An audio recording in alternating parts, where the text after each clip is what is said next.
Hey guys, this is Mike Mahaffey, the old bastard BJJ guy, here for BJJ Mental Models.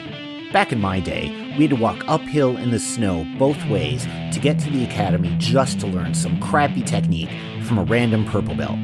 You kids have it so easy because now you can just subscribe to BJJ Mental Models Premium and get tons of great audio courses to learn new techniques, enhance your mindset, and entertain yourself. You can even get personalized rolling reviews from some of your favorite BJJ Mental Models coaches, including me.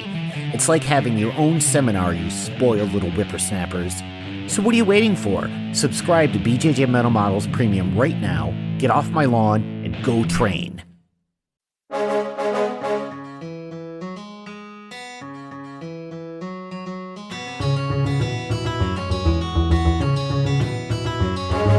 Hey, welcome to BJJ Mental Models, episode 329. I'm Steve Kwon. BJJ Mental Models is your guide to a conceptual and intelligent jiu-jitsu approach, and I'm here with a longtime friend and community member from Atlanta, Georgia. I've got Mr. Paul Kindzia on the line. Paul, sir, how's it going? Steve Kwon, good to talk to you. It's going well. I am happy to finally get you on here. We've been talking about doing a collab for a long time. I saw you just recently. We had our camp down in Georgia. It was great to see you. And of course, before that, you just got your black belt a few months ago. So we all were down to visit for that as well.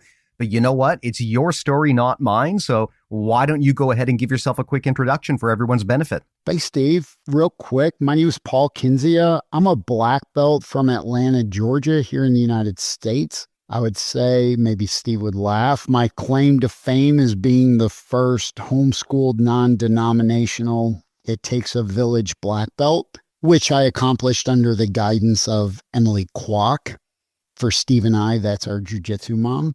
For those that don't know what exactly is a homeschooled, non-denominational, it takes a village black belt, that's just mumbo jumbo for jiu-jitsu's most extreme creanche to ever criticize toxic jiu-jitsu cultures that I found appalling, not suitable for me. By day, I'm a corporate numbers guy, so I'm a CPA and certified financial planner, have an MBA in corporate finance, and I've been the CEO of a wealth management firm in a northern suburb of Atlanta for quite a long time. I enjoy practicing jiu-jitsu and becoming friends with other smarty pants and busy working professionals from various industries. Myself was a very consistent and active competitor on the IBJJF specific circuit, coming up through the colored belts. I'm a huge supporter and proponent of recreational jiu-jitsu, though, and enjoy training with people who share the love of the art for health with no intention of ever competing because it just doesn't fit into their overall life.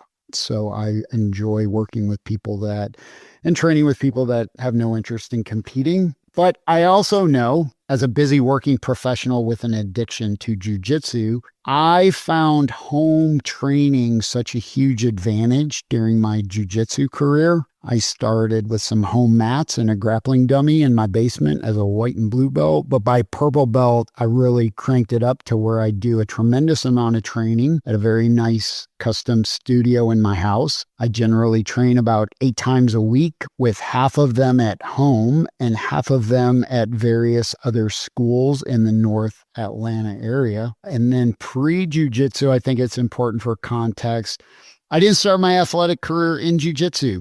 I started in endurance sports, first as a marathoner, then as a triathlete, and I am personally a 13-time Ironman triathlon finisher, so I enjoy sports physiology, training data, and sports training science, which was basically mandatory to excel at Ironman triathlon. For my jiu-jitsu, I personally enjoyed and took advantage of cross-training at as many schools as would have me. I found it beneficial to take classes from under as many black belts as I could through official classes, seminars, camps, private lessons. I feel most practitioners have no idea what little bubble they practice in because they never explored the bigger global or even national jiu-jitsu scene. But for me, especially where I am now in my jiu-jitsu career, my priorities are 3 things. I want to train safely. I want to train technically. I'm one of those goofy gi guys. Even though I do a little no gi, I really prefer the gi, and I want to train happily. So that's a pretty good overall summary of Paul Kindzia. What do you think, Steve? Amazing, sir. Well, I can't fact check it all, but to the best of my knowledge, your biography there sounds accurate. So, but yes, as you brought up, we're both black belts under Emily Kwok. You just got your black belt from her a few months ago. We all flew down to your place to have a party. That was fantastic. And as you mentioned, the one thing about your story that is especially unique is that you are kind of a self-directed black belt. You built your own community to help direct your training rather than participating in other gyms where there just wasn't a good culture fit and you didn't like the way that things were going. And this is, I think, a model that we're going to see a lot more of going forward, especially after the pandemic. There was obviously a big uptick in people trying to figure out how to train from home, something that, for a long time, I think people thought was probably suboptimal. But one of the things we saw during the pandemic was that if done right, you can actually get really good training in a self-directed environment. Max Holloway won a UFC championship by training remotely on Zoom. So clearly this is possible. And people who've been training for a longer time, like myself and yourself, probably remember back in the days when Henner and Hiron Gracie started their online program where you could train remotely through them. And I think you could get promoted up to a certain belt level by going remote. And they got a ton of blowback for this. And there was this conventional wisdom that you have to be in the gym with the professor. Otherwise, you're going to do it wrong, or it's not going to be pure jiu-jitsu or whatever. And at the time, they got a significant pushback for offering this service. And I think in the benefit of hindsight, they were proven right that training remotely, although of course there's still massive benefit to going to a gym if you've got a group of people to train with, but taking ownership of your own training journey, if you can do it, has its own benefit. And I think that also starts to amplify as you get into the more senior ranks. But I will turn this over to you to maybe explain your method and what you've done. Sure. And I think you're right. Even going back to Henner, the big concern in the jiu-jitsu community is, especially now that I'm a black belt, you're a black belt, what if, and I even went through the steps of getting certified under the IBJJF with the intention of one day ranking my own black belt. And I think the concern from the jiu-jitsu world, and I share it, is that we don't want to dilute the art. We don't want to diminish the art to where we often hear others in the jiu-jitsu industry perhaps make fun of some of the other arts where, let's face it, we've heard of 12 and 14-year-olds becoming black belts in name your martial art. And I don't think we would take that very seriously if a little 14-year-old came up to us and threw out some karate chops or whatever and said, I'm a black belt. I think we, as practitioners of jiu-jitsu who love the art, who love the practice, and know what it's like to be on the mats as much as we have to get to the level of black belt, I think we share a common denominator that we want jiu-jitsu to remain official and practical and useful and not dilute it. So I think where it starts to get discretionary, and even for me, I'm a busy working professional. There's some advantages of working from home and training from home. I also believe that jiu-jitsu is starting to arrive at a crossroads within the industry where we're really starting to notice that different people are doing the art for different reasons. I think if we backed up certainly 10, 20, 30 years ago, most of the people that stumbled through the front doors of a jiu-jitsu school came with the intention of fighting and learning a fighting skill to then be used in mixed martial arts. Training was very rough. It had an incredible high rate of injury, and that demographic needed to jive with that reality. Whereas I think today, schools are much more aware from their customers that some people are walking in the door to begin their jiu-jitsu journey, perhaps with a self-defense mindset, perhaps to lose weight, to have an active activity for health, maybe to compete. So they have these different bullet points that may resonate with them for them to even go to Google and say, I think I'm interested in trying jiu-jitsu. I've heard about it on other podcasts or through celebrities or different friends. And they're like, I think I want to try it. But they themselves will then say, this is why I want to try it. I have no intention of becoming a UFC fighter. I don't want to get kicked in the head, but yet I still want to try this thing called jiu-jitsu. For me, I've even noticed that people do jiu-jitsu can be divided into two buckets after a while, especially if they stick with it. You can do jiu-jitsu to enhance your health. This is something that's very near and dear to my heart. This includes not just physical health, but also mental and emotional health. But then you can do jiu-jitsu at the expense of your health. I see far too many practitioners fall into this bucket. So whether they roll crazy with high rates of injury, they take steroids, they abuse recreational drugs, they get sucked into all kinds of mental and emotional dramas at the school to the detriment of their mental and emotional health. Jiu-jitsu actually leaves these practitioners broken, and then they undoubtedly will quit. But then they quit after they broke physically. So this is important to sort of recognize so we could assess ourselves. Are we doing jiu-jitsu for health, or are we doing jiu-jitsu at the expense of our health? And if we're observing young competitors, I'm not making a moral judgment. Look, when younger people want to do jiu-jitsu as a competitive activity, we know jiu-jitsu as a sport, and I am a fan of the sport, and I compete, and I know the risks of competing in the sport of jiu-jitsu. Well, look, the rate of injury is much higher when you take it to that extreme. So if you are trying to become a professional, look, if you're a professional football player or name your other pro sport that involves contact, you have to acknowledge that there's some risk involved, and you're willing to take those risks that may end up damaging your long-term health. So if we're a little older, we're a busy working professional, we're doing it recreationally, then I want to give people the confidence to acknowledge that and to practice jiu-jitsu in a way that keeps them safe so they can train technically, train happily, do it as a lifelong pursuit of a martial art so they get all the benefits physically. Because when we think of all the wonderful things that jiu-jitsu could offer us physically, yes, it is strength, it is cardiovascular, it is mobility, it is flexibility and pliability. So there's all these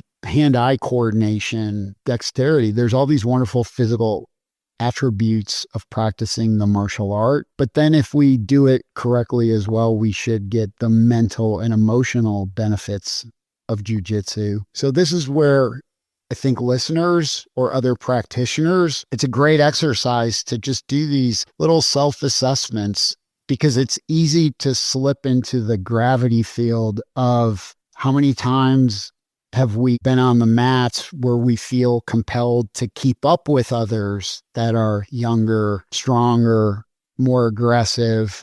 They want to compete. They themselves are willing to break themselves physically in training, in competition. And we just even know sometimes younger people, they may not compete. Their competition is in the training room. Because why? Jiu-jitsu is our self-worth, it's our identity, it's our passion, and it is a dominant activity. We're trying to dominate another human being. So this is, I think, again, a good opportunity for every practitioner to periodically just take a inventory check of, am I slipping down into the slope? Is jiu-jitsu starting to, almost make me unhappy? Is it putting too much pressure on me? I'm trying to keep up with people, or I can't balance all this. I have a full-time job, or I have a family, or I have children, or I don't want to get hurt, but I still like jiu-jitsu. But then they feel the pressure that they have to keep up with this other gang of competitors who are willing to do things that may not be in their own long-term self-interest. What are your thoughts on that, Steve? I love that, man. Before I switched over to Emily as my coach, my prior coach said something one time that really stuck with me. We were sitting down in class and he said his goal in jiu-jitsu, his number one goal is to get you deep into the journey without any serious injuries. Because from his perspective, the real benefit of jiu-jitsu wasn't beating people up or competition. It was health and wellness and improving the quality of your life. And that was a really refreshing thing for me to hear at the time, because I had transferred in from a Gracie Baja prior to that. And they were all about the importance of being on the podium and competing. And as someone who never got into jiu-jitsu and never had an interest in competition, I felt like they weren't really talking to me as a potential customer. And switching to a gym where they acknowledged the health and wellness aspect of things was very important and meaningful to me. Craig Jones has famously and maybe facetiously said that jiu-jitsu has ruined a lot more lives than it's saved. I don't know if that's true, but I take his point, which is that we have this culture of winning and competing at all costs, but we don't talk enough about, look, some of these competitions are really low stakes, right? It doesn't make sense to risk a permanent neck injury to win a tiny regional local jiu-jitsu tournament where there's not even any cash on the line, right? But people do this in jiu-jitsu. And that level of context is something we often fail to provide to new people who come into the sport, often, with youth, and they're very impressionable. So when you take someone who's a teenager or 20 and they come into jiu-jitsu and they fall in love with it, like all of us have, it's easy for it to consume their entire identity and to lose that context. So it gets to the point often where the only thing that matters to these people is the jiu-jitsu, and they don't see the problem with letting someone shred their ACL in a local high school gymnasium because there's a $5 plastic medal on the line.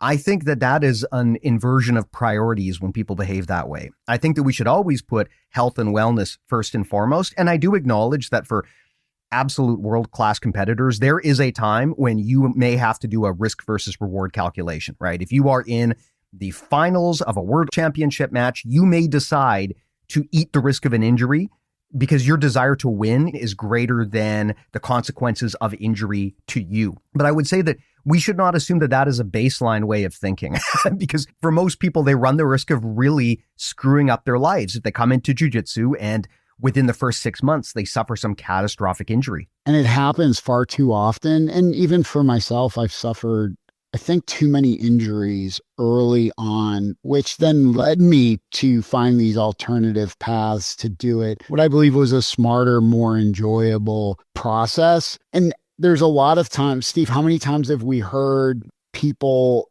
that perhaps are over 30, over 40, over 50, that they come into jiu-jitsu, they start to get the bug, they become addicted. The thing that we always hear is they say, I wish I would have started earlier. Right. And I sometimes have caught myself saying, I wish I would have started earlier because I actually was a late bloomer. Why? Because I came from this other athletic background of endurance sports. It's only now that I look back on hindsight, I'm so glad that I had this other athletic exposure and experience with physiological science and a health. And it was still very challenging. Ironman is very demanding. So many hours of training. In a lot of ways for, recreational sports, it's a lot more time intensive and costly than even jiu-jitsu. But what it did is it helped me then assess for myself to say, I don't want to keep getting broken. I don't want surgeries. I don't want to brag to future white belts. Oh, I've had 22 surgeries and I have, bad discs up and down my neck and spine and my lower back, and I can't straighten my elbows and my shoulders click, and I don't have any MCL, LCL, ACLs, any of the L's in my knees. Like, I don't think that's very endearing. So especially now, if we are starting to attract people to jiu-jitsu that have more education and have more career backgrounds, and they're busy working professionals, and they're looking for some activity that is positive. It's challenging. It's a lot of unlimited growth. You can never master all of jiu-jitsu. You can never know every move and be able to do it in roles. And I think this is where it really helps to get those newer people coming in and have these talks with them to say, look, you're going to be on the mats with people that they go all in on jiu-jitsu.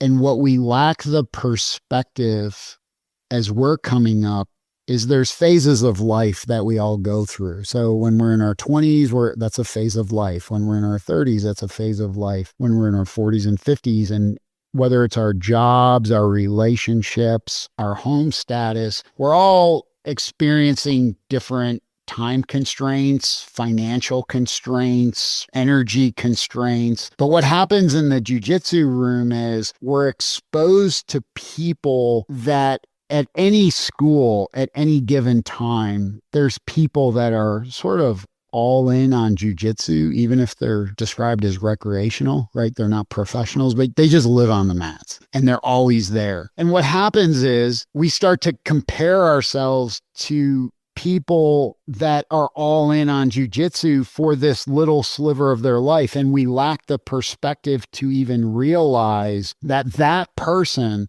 who is temporarily all in on jiu-jitsu, that's just a phase. They can't sustain that in an indefinite period of time. Yet we'll feel like we can't keep up with that. Those people are pulling away from us. Those people are beating us in roles. They're performing better in competition. So then we start to feel not worthy, or we lack self-confidence, and we start to doubt ourselves, and we're like, we're not progressing fast enough.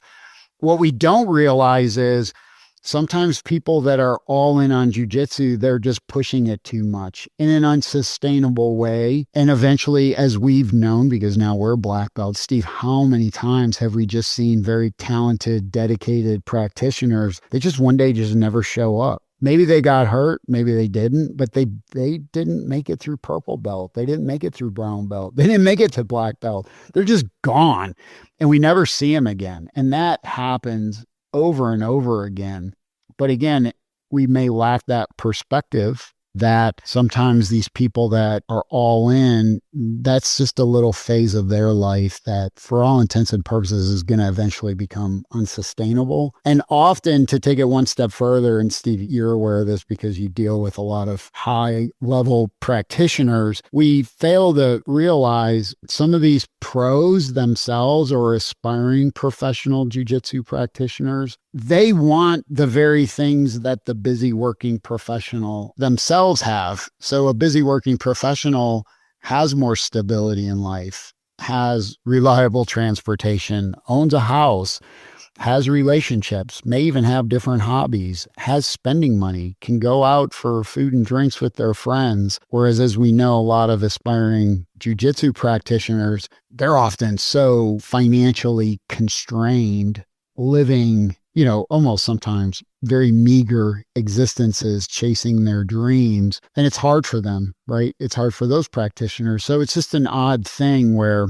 we think we want to be the aspiring pro. Oh, it'd be so cool to live on the mats, roll all the time, go compete, be so good at jiu-jitsu. But then there's these other pro jiu-jitsu or aspiring jiu-jitsus, they're sometimes getting to a point where it's like, you know what I would just love? A good paying job, a house, reliable transportation, and some money in the bank. I'm so tired of being broke, right? Don't you see that sometimes, that irony in the endeavor, Steve? Sometimes. Yeah, I see that pretty much all the time. And I actually think that you brought up something very wise, which is maybe worth expanding on. Jiu-jitsu is full of people with massive cases of survivorship bias. And you brought up a great example of, sometimes we look at the people who have succeeded and we think, man, I want to be like them. But we don't realize that process, they weren't necessarily following this amazing process that builds champions. They might have just been the 1 in 100 people in the room who didn't burn out or get injured or move on to something else in their life. A lot of the time, as Chris Hodder says, jiu-jitsu isn't about who's best, it's about who's left. And I think that's absolutely true. So I bring this up because if you listen to a lot of jiu-jitsu traditionalists, they will hear this conversation between you and me, and they will almost certainly say things like, these guys are ruining the sport. They're making it a sport for wusses. Back in the day, you had to give everything 100% and it was a fight club and you'd go in there and iron sharpens iron and yada, yada, yada. And remote training doesn't work. You have to be at the gym. That's the pure jiu-jitsu. I've heard all the arguments and I'm sure you have too. But all of this is an example of survivorship bias, right? I mean, yes, maybe for one particular coach who advocates for that approach, sure, maybe it worked for them. And maybe they even produced one or two good athletes. But I'm just being real here. If you as a jiu-jitsu coach have a 99% attrition rate, where all of your people are burning out or getting injured or they're leaving because they don't like your gym. If that's you, I really don't want to hear about your training methods, right? I am interested in someone who can build a repeatable process and get reliable results. And way too often in jiu-jitsu, we look at the one person in 100 who was able to get success out of this method and think, well, clearly the method works. But that's just survivorship bias. We're just looking at the one person who, honestly, through luck, managed to get where they got. We're not looking at the 99% of people that the system failed. And in jiu-jitsu, so I would always tell people if they hear things like this about training at home and jiu-jitsu for hobbyists, if they think that this is some sort of like making jiu-jitsu for wimps or making the sport soft, all I would say is, what do you think is better? The level of jiu-jitsu now or the level of jiu-jitsu 20 or 30 years ago when everyone trained with that hardcore method? I think almost everyone would agree that jiu-jitsu is better now, not just because we're smarter about how we train, but also because you can never wave a magic wand and make someone an ace competitor. Building good competitors is as much a game of luck and chance as it is about the quality of your coaching. The more people that you bring into your gym, the more likely that one of them is going to turn into the next Fiona Davies, right? It's a game of numbers. And if you are building exclusionary jiu-jitsu culture where you're driving people away rather than bringing them in, you're actually reducing the likelihood of building those super athletes. You're lowering the quality in the room. I think if you look at the competitive scene now, again, versus a few decades ago, I think I'm proven right here. But I would love to hear your thoughts on this. I'll turn it back to you, Paul. Well, I agree with all those things. And for me, I was willing to run an experiment of one. At the end of the day, I knew I loved jiu-jitsu. I, again, particularly did like to compete, although I don't think competing is for everyone. And just the industry statistics, it's pretty well known that 95% of the jiu-jitsu practitioners out there don't compete. And we should openly accept this as reality because it is. So if 95% of the people don't compete and don't want to compete, but then even for me, where I did want to compete, I also wanted other things in my life that were important to me. I worked really hard to build up my firm. I'm the CEO of a firm I own. I'm married to someone I love. I want to stay married to my wife. I do have some other hobbies, but I also had this addiction to jiu-jitsu. So where I was exposed to practices that were set up in a way that exposed me to higher likelihoods of injury. And again, I'm coming off of this endurance sports background where we valued our health and we embraced the challenge. I wanted to be a lifetime martial artist, and I feel it's wise for others to practice first as lifelong martial artists, striving for small improvements each training session while leaving themselves in good enough shape to train again for tomorrow. So I still trained at other schools. I enjoy going to classes, but Steve, I don't know about you, but there were times I would show up to other schools and classes to discover the classes weren't much fun. So I would take note and say, you know what, I went, maybe I learned a technique, but the class itself, it wasn't fun. It was kind of a dud, or the mood or the culture, it just didn't seem fun to me. And I wanted to look, I have a limited amount of time. I want my life to be awesome in as many areas as possible. So jiu-jitsu is important to me, but I want it to be fun. There were times I showed up to classes and I felt that the school wasted too much time on warm-ups or physical conditioning, which you can already get outside of jiu-jitsu, right? So for me, I'm a guy that is coming from this endurance sports background. Like, I know how to run. I know how to swim. I know how to lift weights. I know how to ride the bike and do all these things that are scientifically calculated with VO2 max and training zones and lactate threshold. So, for me to kind of show up and do some jumping jacks when I'm a busy working professional, I sometimes felt that was a waste of my time. Now, others might not, but these are just things that resonated and I made note of from time to time. There were times, again, as a busy working professional, that the class times offered from a particular school didn't match up with my work and family commitments. They only offered class at 7:30 at night on a Tuesday. That didn't work for me. I wear a Garmin Phoenix super duper fancy watch. It keeps all my health metrics. It even has a thing literally called the body battery, right? And it shows just over the day how I start out strong at 5:30 in the morning when I wake up. And as the day goes on, my body battery drains to the point where it's sometimes 4:00 in the afternoon and I'm pretty well wiped out. Do I want to go to class at 7:30 at night for a competition class when I normally like to go to bed at 8:30 or 9? No, I don't. So these are things where, do the class times match up to my work and family requirements? It's another thing to take note. There were definitely times where the school owners started crossing a fine line and dictating terms that affected the personal lives of students, including myself. And I thought that was inappropriate for a business. I'm here out of my enjoyment and my fun and as a hobby and for competition reasons. Like I've kind of already ascended to a certain place in my life where I'm happy with that and achieved some things that I'm proud of. And I didn't think maybe some of these school owners even achieve things outside of jiu-jitsu that made them an expert in everything. So I sometimes thought they crossed a line, and I definitely saw them influencing 20-year-olds in ways that I didn't think that was in the 20-year-old's best interest. There were times I showed up to classes where the training partners in class were just too large to practically learn on. Again, I trained at a lot of different schools. This is something I enjoyed. And I saw that even schools themselves would go through phases where a certain class at a certain school, for maybe it would last 18 months. It was just like everybody in the class was below 170 pounds. It was dreamy. We even see this at, say, like Art of Jiu-Jitsu. I've trained at Art of Jiu-Jitsu a number of times. I like going out there and doing little camps.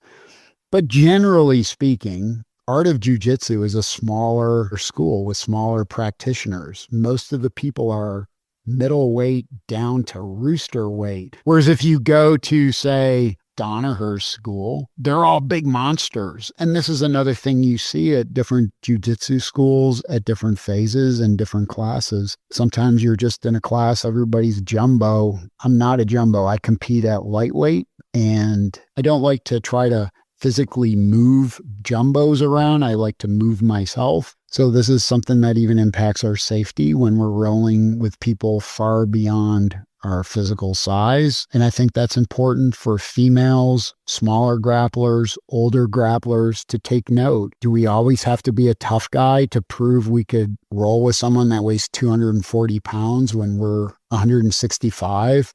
Or maybe a 130-pound woman or a 115-pound guy? Like, I don't think that's always the case. It wasn't an issue with me because of my resources, but sometimes even schools could be expensive for some people to practice. It's not always the cheapest. If the school is saying you have to pay membership fees, uniform requirements, testing and promotion fees. That was another factor that came up for me to take note. There was definitely times for people that live in certain areas. Maybe they live in small towns. Maybe they live in big cities with very bad traffic. But sometimes you spend more time commuting to class than training in class. That's not a lot of fun when you're busy and you're trying to balance careers and kids and other activities.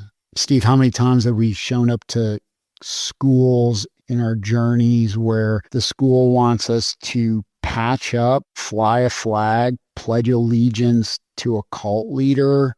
Do you think that's more common or less common?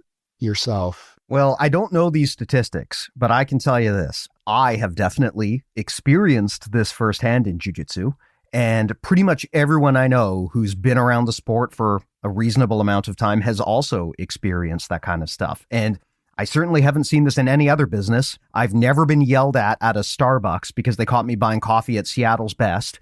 I've never gone to Burger King and had them tell me who I can and can't associate with in my personal life, but this is very common. And I think it is an example both of the immaturity of our sport, right? And just how new and still under the radar it is, but also a strong argument for your particular method of taking ownership of your own journey. Because for many people listening to this may turn on some light bulbs in their head and they may think, well, hold on, I've had that too. My instructor always makes me do this and that and this and that. And maybe that's an indication that you need to take a step back and reassess the situation. You can definitely find other gyms if they're around, but depending on where you are, there may not be another good choice. And like you said, people dramatically underestimate the importance of convenience. My brother and I are both jiu-jitsu black belts, and people are often quite surprised to learn that we don't train at the same place. Why is that, Steve? Why don't you train with your brother? Well, honestly, it's because of schedule, right? If it's going to take me 5 minutes to get to my gym and it's going to take me way longer to get to his, I'm an adult. I've got kids. I have obligations. So that matters. It's not just about training with the killer team. Sometimes there's realistic, practical implications, and we don't think about that. So I think that everyone should at least think to some extent about how they can own their jiu-jitsu journey. Part of that is, what kind of autonomy is your coach expecting you to give up? And again, like you said, many gyms that I would consider on the bad side, they will do this. They will attack your freedoms in a lot of ways. But beyond that too, when you get to a certain level of advancement, it makes more and more sense to start owning your own journey. And you can do this from a relatively early point, but it becomes more important as you get further, because as you know, once you reach brown or black belt, you're not actually going to learn that much jiu-jitsu directly from your coach by sitting there and listening anymore. You're going to have to go off and think about this on your own and figure out, what does my own path look like? I know our coach Emily has talked about this, about how she feels that in this day and age, students sometimes expect their coaches to do all of the thinking. And maybe at white or blue belt, that makes sense. But at some point, you need to own your own jiu-jitsu journey and figure out, how can I learn myself? How can I build my own practice? And that might mean kind of taking ownership of things and taking it away from the person who used to be your direct coach. That's right. And I love meeting people in the jiu-jitsu industry and from other schools and sharing knowledge. I always loved going to camps and seminars and taking privates from different black belts. I love training with friends from multiple schools. And I have a luxury that I've had for a number of years where I could bring in and train with friends from multiple schools on what they would deem as neutral turf to broaden everyone's skills. So it's magnified cross training, but it's done in a super fun and safe and happy way. And that's why I'll often say, I like to roll happy. To me, I'm not trying to smash my friends. I enjoyed listening. And of course, Josh, you had a great podcast recently about the social contract, right? And that we do certain things and we accept certain things in jiu-jitsu. But that podcast made me think, oh gosh, I have all these social contracts that are sort of unspoken, but I tend to be the person who I love submitting people oh so softly. I roll with another jiu-jitsu black belt often. His name is T. Driscoll, who you've met T at my place before. T is 6'4", 200 pounds, great athlete, incredible flexibility, amazing jiu-jitsu. And what's amazing about T's jiu-jitsu is he could kill you so softly. His technical abilities are incredible. And I've seen T roll literally with 14-year-old kids, and he could do it and have fun and move around, and the kids get stuff out of it, and he moves around and gets stuff out of it. And again, if we're competing for ADCC World Championships, that's not your normal trading jam. That's not going to be your routine. But again, if we assess where we are in life and we know we're an older, busy professional that's doing this more recreational with health as our top priority and our safety, well, then we're going to it's in our best interest to pick our training partners a lot more carefully. And socially, I think that even rolls into how things work in any social club, because jiu-jitsu ends up being a social activity that, again, can enhance your mental and emotional health or crush your mental or emotional health, because there's a lot of practitioners that show up at the wrong school. They get subjected to nonsense, and now they're under mental and emotional duress. Why? Because they're going to jiu-jitsu. It's like they started saying, I really want to learn how to deal with bullies, or I want to learn self-defense. And it's like, well, yeah, you went and you showed up at this toxic jiu-jitsu school. And I guess the way you're going to learn how to deal with bullies is through constant exposure to other bullies, because that's what you're getting every day when you show up to class. And then we wonder why they didn't stick around for years and years of abuse to make black belt. It's like, really? We're really surprised this person quit? It's like, why would they stay? And that's another funny way of looking at the industry, where some people are like, oh, we're so happy. We have hundreds of students at our school at any given time. And I'm like, look at your retention and how poor it is. Like, I love studying the business of jiu-jitsu.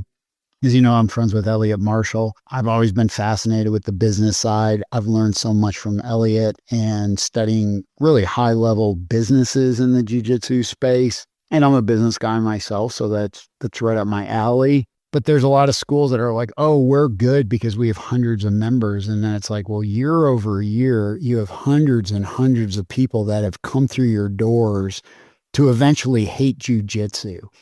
And that just crushes me, because I know the school and I know the culture and I know the environment. And I really think to myself, how many hundreds and hundreds, if not thousands of people are we going to totally sour on jiu-jitsu because someone knows how to run social media ads to get them in the front door, to get them to sign a 1-year contract that they don't even want to keep using 6 to 12 weeks into their journey, because they're like, this is not for me. This place is crazy. But that happens in the jiu-jitsu industry. And that's something that collectively we all could impact to change, be the change you want to see in the world. So I think there's this happy medium, but each of us can decide. Look, if someone, I know celebrities and musicians that they have their own private studios and they pretty much train in a private setting 100% of the time. They're not showing up to the normal class and rolling with the prison yard. Why? Because they're a super valuable executive or a surgeon that can't deal with significant injuries that would impact not just their career, other people's lives. There's a lot of factors. So that's where we could also say, hey, is there a way? I never really thought about it. Look at this guy, Paul. Like, he really became a black belt, taking control of his own journey as soon as he made purple belt, and doing an incredible amount of training at home with his own hand-picked training partners, depending on what he needed or what he wanted or what was most fun. But then what are the advantages? It's like, I always trained in a clean environment. I got to train on my own hours. I got to train with all these different black belts or take these different private lessons, or sometimes I just needed blue belts, or sometimes I wanted black belts, but I was always safe. You know, you've been to my bunker, Steve. I'm always like, 2 rules of the bunker: don't hurt your training partner, don't hurt yourself. So collectively, when people see like, hey, this is the environment here. We're here to get better. We're here to work on things. We're here to put ourselves in trouble. It's okay to tap out. This isn't going to go on Instagram if someone gets filmed tapping out, but we do film a lot because we go back and watch. Like, how did that happen? How did you get tapped out? How do we get ourselves in that predicament? How come we couldn't get out of that predicament? And it's amazing when we go back and watch the film together, and you know, we all benefit from it. So I would like to just share with people a lot of times my journey of, there's a lot of different ways now to make it to black belt and beyond. And if you really do want to practice jiu-jitsu as a lifetime martial artist, I strongly encourage you to think about training more at home or someone else's home or someone else's garage or attic or basement. If you click with someone, and this gets back to the social dynamics, I hope I don't offend some people because I'm pretty well known in the jiu-jitsu world down in Atlanta. But here's what I noticed. When I go to different schools, and I've pretty much trained at the majority of them in Atlanta, I've noticed some pretty consistent statistics. 5% of the people at schools, I just really click with them. Maybe they're educated, they're nerds, they have interesting careers, they've got other things going on outside of jiu-jitsu, they tend to be very intelligent. I was like, man, I love rolling with them. I love talking with them after class. I want to go do coffee. I actually want to do life with about 5% of the people I meet in jiu-jitsu. Like I just really like them as people. And I'll be like, hey, what books are you reading? Or let's go for coffee, or let's just hang out, or let's text each other what's going on. Another 45%, I enjoy training with them. I might consider them safe training partners, technical to where I get value, and hopefully we both get value out of it. But there's just something about the way they live their life off the mats that just isn't in pure alignment with what I want to live my life. I'm pretty cookie cutter, like clean. I eat super clean. I don't drink alcohol. I don't go out and party. I don't smoke weed. I don't have any tattoos on me. But again, that's me, and I'm not judging.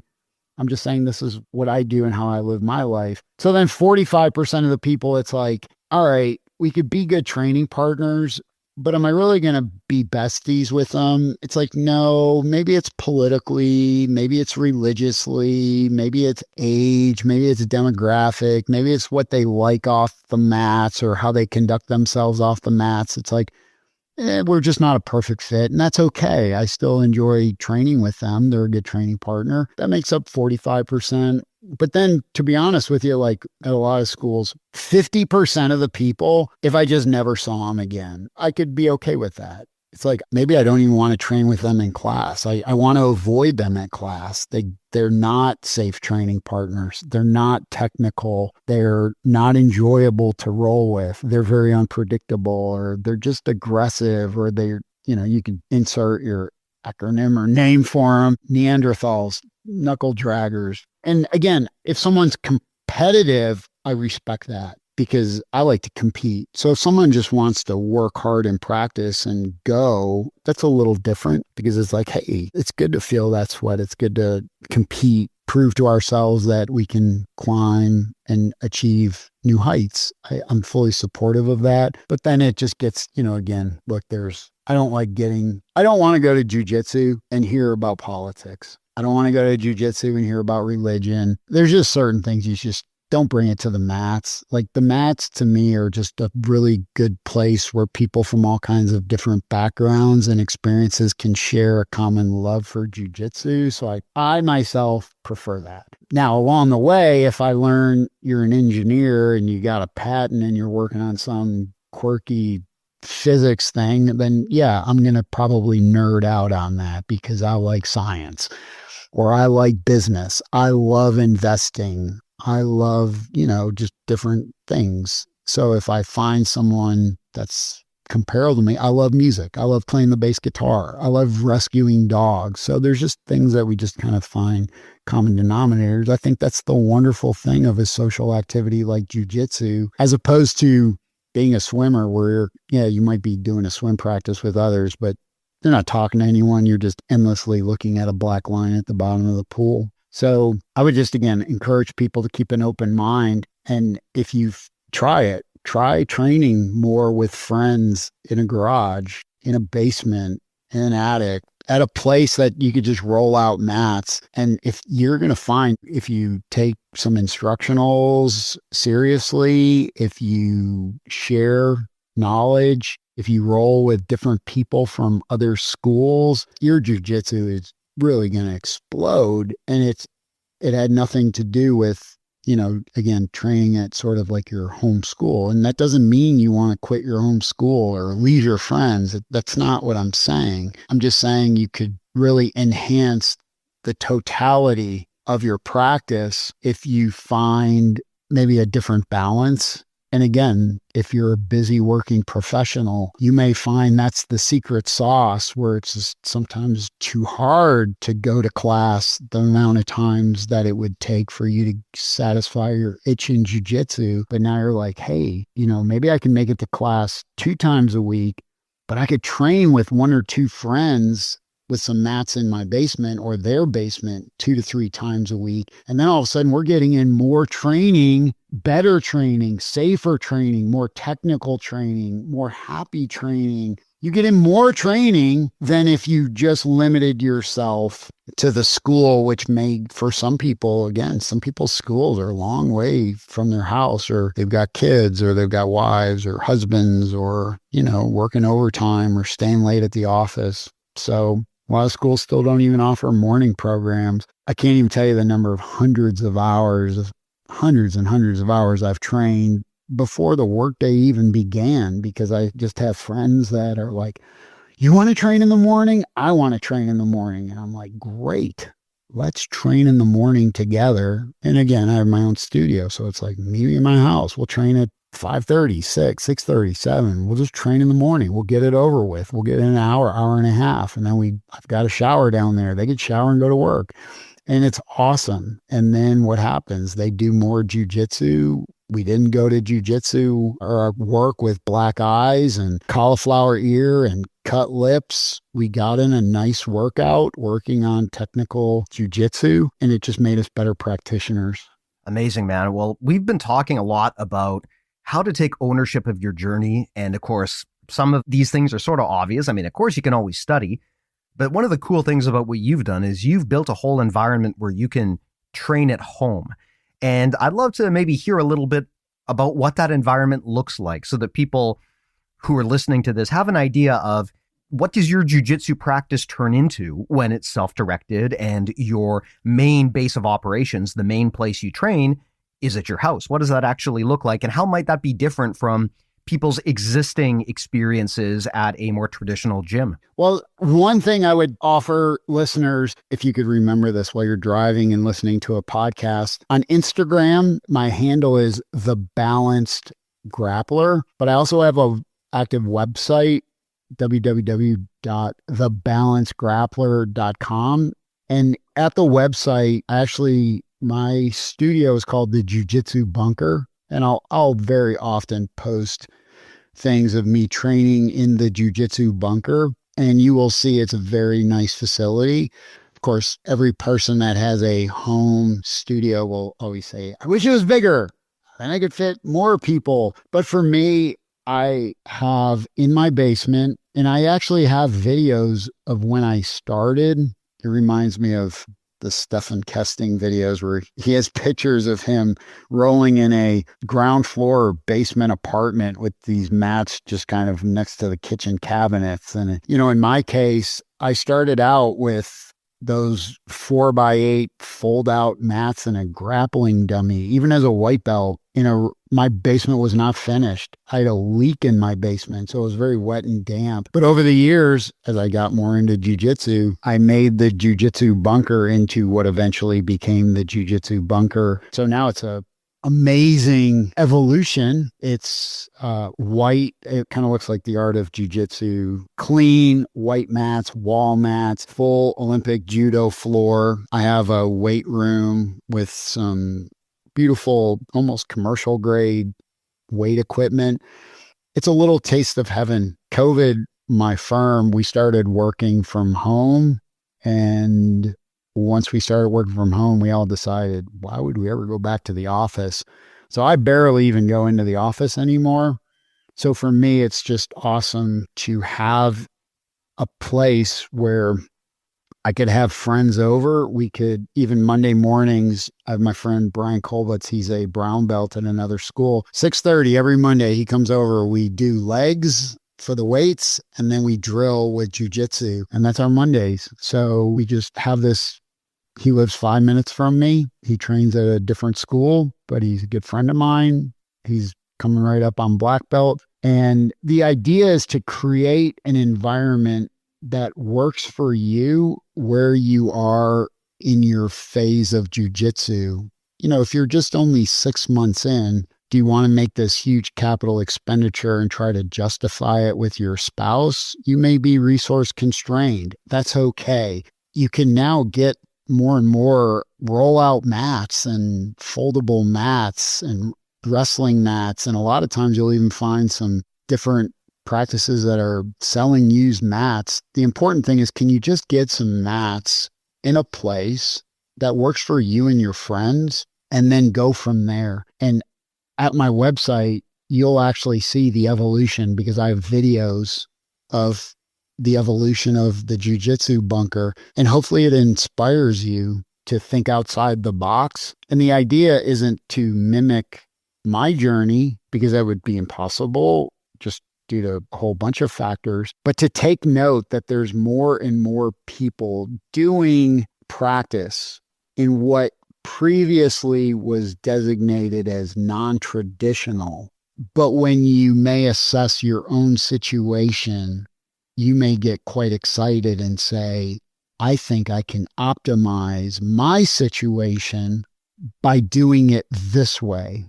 And what I'd like to tell you is there's more and more black belts out there that are not tied to old cultural practices, that are more supportive than you may believe. And that's where, of course, you can listen to Emily Kwok on the premium side of BJJ Mental Models. And I would encourage you to listen to all of her podcasts because they're wonderful.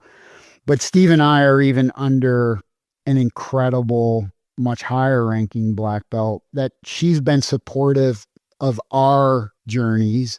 And Emily was very important to my non-traditional path of doing this homeschooled, non-denominational, it takes a village black belt. And we worked out a way where she knew I was fanatical about jiu-jitsu. She saw my competitions, like I was very active. So I wasn't trying to cheat the system.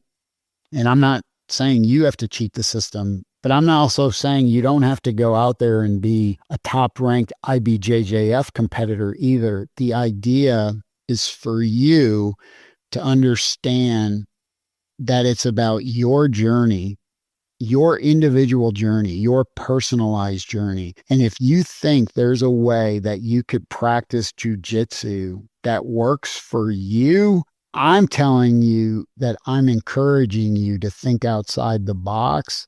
And I just want you doing more jujitsu and love jujitsu as much as the rest of us love jujitsu. On the BJJ Mental Models podcast side of things, we're here to help you enjoy and get better at jujitsu. So however you think that's optimal for you, we can give you advice and a sounding board and ideas that you may not even be thinking of, and then say, wait, what? You could do that? And that's even why stories like mine are important to hear, because it was real. Right? A guy did an awful lot of jujitsu primarily at home as an extremely busy working professional. I also was able to back it up through competing at IBJJF, because at blue belt, I was number one, purple belt, I was number one, brown belt, I got to number 3. So I was very active and medaled and showed that this wasn't a way to dilute the sport. I wasn't looking to cut the corner. I was actually looking to get one up on the establishment. And I felt I did that. I'm a much better practitioner because I made something work that was ideal for me, not what is good always for the masses. But that's also not to take away from school owners that are sometimes working very hard to deliver you a good customer experience, because there are a growing number of schools, especially like when you get out to like Denver, Colorado with Eastons, But even in places like Atlanta, there are more and more schools nationally and globally that want to deliver you a good customer experience. Which reminds me, Steve, we're getting closer to our cutoff. Another thing I'd like to promote is, and Steve, I don't think does a good enough job of doing this, but BJJ Mental Models has a number of events that they run that are camps, and you could just Google BJJ Mental Model events. So just go to Google, put in BJJ Mental Model events. And I've done several different camps with different flavors over all the years of my journey. BJJ Mental Model camps are excellent if you're looking for a safe training environment with good humans. Some camps are designated to be intense training camps for upcoming competitions or for young and aggressive practitioners. And there's a time and place for those. And there's times where I've enjoyed going to those types of camps to prepare myself for different competitions. But the BJJ Mental Model camps are wonderful for people like myself that are busy working professionals who want to share the mats with other good people, have fun, learn some different techniques, fix their game, and most importantly, stay safe on the mats. So if you in particular are a smaller, older female grappler, these BJJ Mental Model events, camps are wonderful. So again, if you enjoy BJJ Mental Model podcast and the premium content, the camps are an excellent way for you to meet the very practitioners that you've heard on the show in a live setting over multiple days. Make friends with people from all around, generally North America, coming down from Canada, the United States, and they're really fun. So great way to improve your game. Steve, anything you want to add as I'm doing your promo?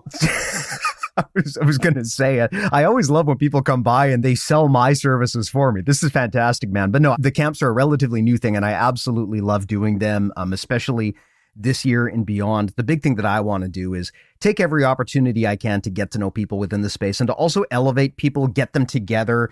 Something, Paul, that you said when I was down with you was just the importance of having a jam session, just getting people into a room, unstructured, and just seeing what comes out of it. And I think these community events are an awesome opportunity to do that. So thank you for the plug. I will, of course, put the links to that in the show notes. BJJ Mental Models Premium, like you said, is the main service that we offer here in the paid tiers. I really would encourage everyone to check it out if you haven't already. At the base premium tier, you're going to get an awesome content library of really the biggest content library of audio courses in the jiu-jitsu space in the world. Well, hundreds of hours at this point, plus premium ongoing podcasts like Emily Kwok's podcast. I'm just in the process of also launching Rob Bernacki's ongoing podcast there too.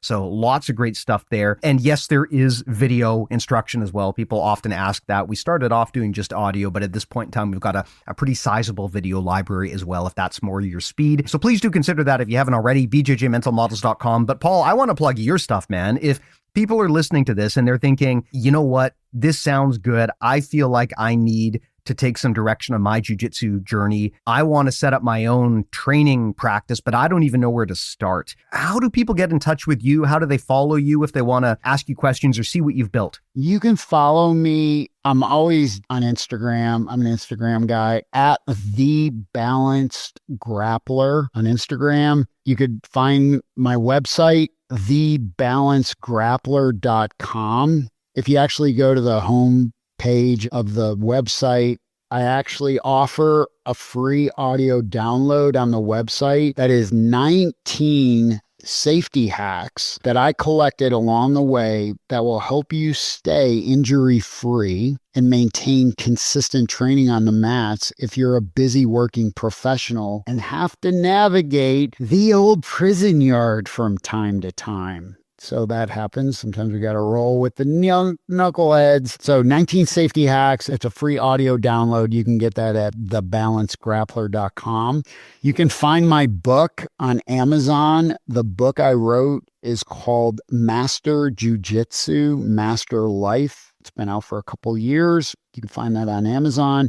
You can find me live and in person at many of the IBJJF events. I love IBJJF. I know some of you guys poo-poo it, but I love IBJJF. I love competing. I also am a photographer and I work on the private side, not the IBJJF side, but you'll see me snapping photos often at IBJJF events. I should be at PANS this year, also snapping photos. And you could find me at a few of the upcoming BJJ Mental Models camps. Thank you so much, Mr. Steve. Thank you, Mr. Paul, and thank you to all of the listeners as well. Really appreciate everyone hanging out with us, and we will talk to you in the next one. See you then.